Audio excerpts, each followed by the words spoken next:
This happened back when I was 17 years old.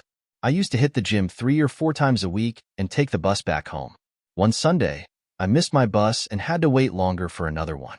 My parents were out for the evening, and calling a taxi would cost more, so I settled to wait in the bus shelter. It was a cold night, and snow had just started falling. My bus was delayed, so I took out my phone and listened to some music. Almost an hour went by, and I hadn't seen anyone until I noticed something out of the corner of my eye. There was a creepy guy, bundled up in layers, slowly approaching me.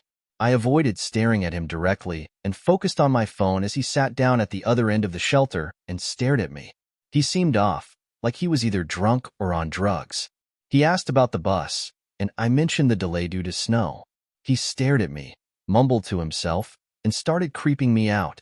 I pretended to be on my phone to avoid his attention. When I glanced again, he had moved closer. Feeling uneasy, I asked if he was okay. He stared at me with glassy eyes, raised his arm, and leaned toward me. I grabbed my bag and ran as he fell to the ground. I didn't look back until I reached the next bus stop. He was gone, so I tried to relax, but then I heard knocking. I turned to see the same guy at the glass.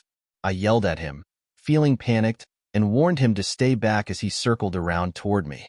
I couldn't run because I left my bag in the shelter. He lunged at me, and I dodged, causing him to fall face first. I was shocked to see blood and tried to get a response from him, but he was unresponsive. I called the police and paramedics, and they explained that he was on prescription drugs. In his wallet, they found a photo of him and his son who resembled me.